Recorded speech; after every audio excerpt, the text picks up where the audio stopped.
Good morning. কি ভাবছো এত রেডি হয়ে কোথায় যাচ্ছি? কোথাও যাচ্ছি না, যাচ্ছি একটা বন্ধুর বাড়িতে, কিন্তু এত রেডি হয়ে যাওয়ার মতো কোথাও যাচ্ছি না। আসলে করছিলাম শ্যুট, আর এখন মনে পড়লো যে একটা জিনিস আমাকে আনতেই হবে ওর বাড়ি থেকে। তাই তাড়াতাড়ি করে আর কোনো রকম মেকআপ না তুলেই সোজা হাঁটা দিলাম ওর বাড়িতে যাওয়ার জন্য। আর আজকের ব্লগটা আমি এখান থেকেই শুরু করছি।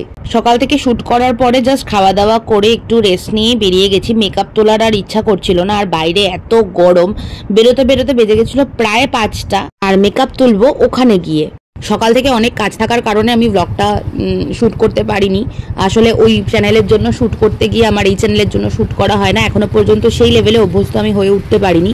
আর যেই জিনিসটা আনতে যাচ্ছি সেটা আশা করি তোমরা পরের ব্লগগুলোতে দেখতেই পারবে, বিকজ পরের ব্লগগুলো আমার মনে হচ্ছে যে এক্সাইটিং হতে চলেছে।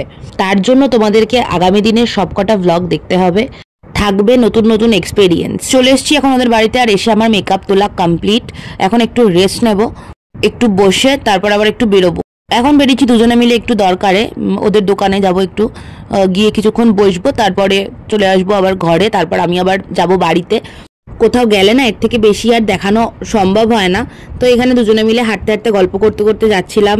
মাঝখানে একদিন দুদিন দেখা না হলেই এত কথা জমে যায় যে কথা আর শেষই হতে চায় না।